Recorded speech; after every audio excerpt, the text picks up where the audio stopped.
अस्सलाम वालेकुम एवरीवन, कैसे हैं आप सब। उम्मीद है आप सब ठीक होंगे, खैरियत से होंगे। आज मेरे किचन में शामी कबाब बनने जा रहे हैं। बहुत ही सिंपल सी रेसिपी है, मैंने सोचा आप लोगों के साथ शेयर करूं। मैं बिरयानी के साथ में शामी कबाब या पुलाव के साथ अच्छे लगते हैं।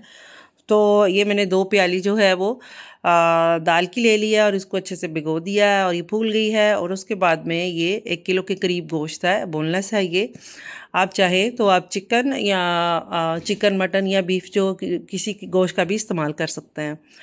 इसमें जो मसाले जाएंगे, मसाले तो ज़्यादा हैं, ये प्लेट में अभी मैं इतने दिखा रही हूँ। ज़ीरा है, सूखा धनिया है, 2 बादियान बादियान है और काली मिर्च 1 चम्मच है और चिली फ्लेक्स जो हैं वो 1 चम्मच है। लाल मिर्च 1 से 2 चम्मच, जो नमक है वो भी 1 से 2 चम्मच, हस्बे ज़रूरत नमक और मिर्च है। और दाल में जो है वो मैं पानी डालूँगी और इसमें गोश्त जो है वो अपना ऐड कर दूँगी और फिर बाकी मसाले जो हैं वो ऐड कर दूँगी। 1 अदद प्याज़ मैंने लिया है, 7-8 जो है लहसुन के जवे लिए हैं और ये जो मैंने मसाले आपको अभी दिखाए हैं वो भी मैं इसी में ऐड कर दूँगी। और बाकी जो मसाले मैंने डाले हैं, ये 2 अदद मैंने बड़ी इलायची डाली है और सिनेमन स्टिक है वो डाली है, बे लीफ है 1 वो डाला है और ये सूखा धनिया का 1 चम्मच है। गरम मसाला भी मेरे पास है, मैं वो बाद में डालूँगी। अभी मेरा इसमें जिंजर रह गया, वो जाएगा 1 से 2 चम्मच जो है वो जिंजर के जाएँगे। हरी मिर्च है, नमक मिर्च आप हस्बे ज़रूरत जो है वो अपनी डाल सकते हैं जितना आप चाहते हैं। मैंने इसको प्रेशर में जो है वो 20-25 मिनट मैंने इसको गला लिया है और इससे मैं जो है गोश्त जो है वो सेपरेट कर लूँगी। गोश्त मेरा गल चुका है, आप देख सकते हैं।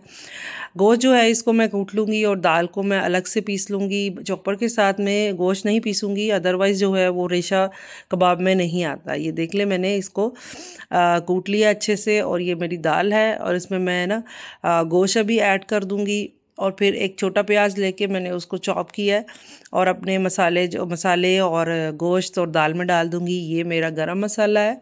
गरम मसाला मैंने इसमें ऐड कर दिया है। पुदीने के थोड़े से पत्ते हैं वो मैंने ऐड कर दिए हैं। धनिया खूब सारा डाल दें, हरी मिर्च डाल दें, मैंने ऐड नहीं किया, बच्चे नहीं खाते हैं। तो अभी ये सब मैंने मिक्स कर लिया है। अभी बड़ा छोटा जो भी आप इसका जितना कबाब बनाना चाहें वो कबाब बना लें। मैं अभी जो मेरे अभी खाने के लिए कुछ बनाऊंगी, बाकी मैं फ्रीज़ कर दूंगी। इस पे प्याज जो है, प्याज धनिया वगैरह का बहुत अच्छा टेस्ट आता है।